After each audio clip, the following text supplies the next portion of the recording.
Hi friends, puri ಜೊತೆಗೆ mushroom, ಬಟಾಣಿ, ಆಲೂಗಡ್ಡೆ ಗ್ರೇವಿ. ಮಶ್ರೂಮ್ನ ಸಣ್ಣ ಸಣ್ಣದಾಗಿ ಕಟ್ ಮಾಡ್ಕೊಳ್ಳೋಣ.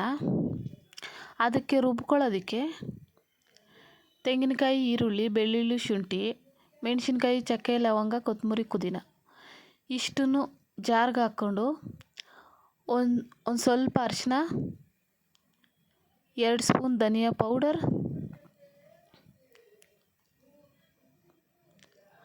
ಕುಕ್ಕರ್ ಇಟ್ಕೊಂಡು ಮಶ್ರೂಮ್ನ ಚೆನ್ನಾಗಿ ತೊಳೆದು ಹಾಕ್ಕೊಳ್ಳೋಣ. ಅದಕ್ಕೆ ಒಂದು ಆಲೂಗಡ್ಡೆ, ಬಟಾಣಿ ಅದನ್ನು ತೊಳೆದು ಹಾಕ್ಕೊಳ್ಳೋಣ.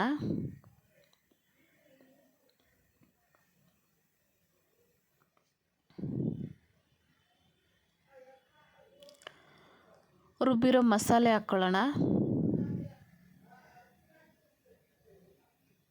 ಸ್ವಲ್ಪ ಉಪ್ಪು ಹಾಕ್ಕೊಂಡು ಕಲಿಸ್ಬಿಟ್ಟು ವಿಸಿಲ್ ಹಾಕ್ಕೊಳ್ಳೋಣ.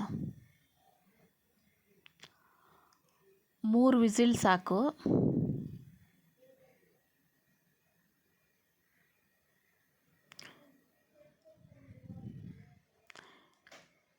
ಇದಕ್ಕೆ ಒಗ್ಗರಣೆ: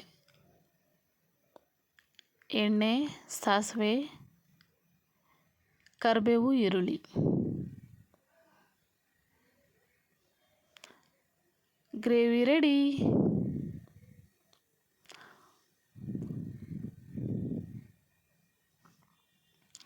ತುಂಬಾ ಚೆನ್ನಾಗಿತ್ತು. ನೀವು ಒಮ್ಮೆ ಮನೇಲಿ ಟ್ರೈ ಮಾಡಿ. ಇಷ್ಟ ಆಗಿದ್ರೆ ಸಬ್ಸ್ಕ್ರೈಬ್ ಮಾಡಿ, ಶೇರ್ ಮಾಡಿ, ಲೈಕ್ ಮಾಡಿ. Thank you.